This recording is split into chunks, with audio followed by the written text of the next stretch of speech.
Giancarlo Esposito. I needed more review in this movie. Hey there, Cinephiles. Today I'm reviewing MaXXXine. This is the concluding chapter to the X trilogy, which was set up with X and Pearl. And for all that buildup and what was a novel idea to make a trilogy within the span of a couple years, it kind of falls flat. But before I get into why this was kind of disappointing, I do want to touch on the few things that work about this. The cast in this one's a pretty good cast with pretty good performances. Many questionable accents aside, I thought a lot of them did pretty well for the screen time that they had and for the so-so script and dialogue that was given to them. The one that felt most comfortable in their role was obviously Mia Goth, as this is her third film and second time performing this character. But personally, my favorite performance in this whole thing was Giancarlo Esposito. I just wish we got a lot more of him. Also, another thing I really liked was the overall look of the film. The cinematography was on point along with the lighting, and a lot of the choices they used to kind of just put you back in the 80s was pretty nicely used. It's definitely going to set itself apart from a lot of the looks of the other films that came out this year. But continuing to touch on the style and now go into what I don't love about the movie, this is one of those cases in which that it's much more style than there is substance. As a film as a whole, it just felt like it was trying so hard to be so cool, and yet it didn't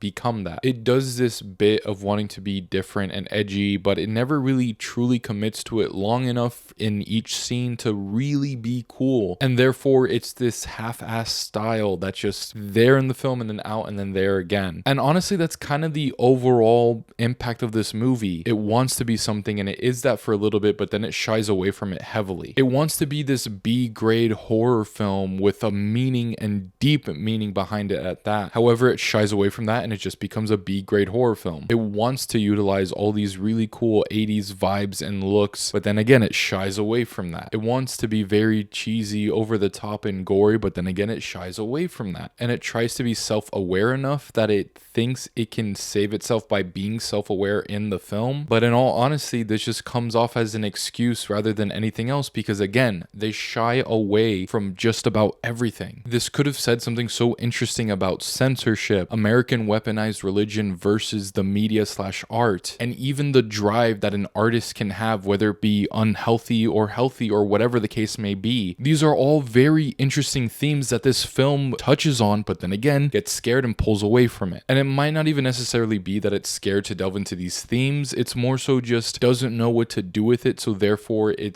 just doesn't delve into these themes much deeper and in a way that would have been so unique and so cool, and personally for me would have etched this trilogy into one of the great horror trilogies that I've ever seen. But because it's so wishy-washy, I'm just left with an okay trilogy with one really fun movie and the other two just being disappointing for me. This really just felt like it was trying to be this statement piece for the entire trilogy, and it just became so unfocused and unwilling to fully commit to actually doing something so unique and so different and so memorable. It's kind of like one of those things where someone tries to be so edgy and profound, and yet they come across as just so surface level because the whole time they're posturing to be something that they're not, when in reality, if they just went one way or the other, it would have been much deeper and a much better time. Unfortunately, MaXXXine just becomes this film that I'm just kind of severely disappointed with. It looks spectacular and there are some great moments, but as an overall package, I don't know if I'll ever revisit this, or at the very least anytime soon. And for this to be the build-up for what was an admittedly interesting idea of this trilogy, and for this to be the outcome, I kind of wish I just only had the idea and not this execution. And I don't mean to sound so harsh about the film overall, I don't know if I'm really gonna remember this. Will this film and this entire trilogy become a cult classic? Probably, and I'm sure there are going to be plentiful defenders for this, especially Mia Goth fans, but for the promise that is continuously set up throughout the entire trilogy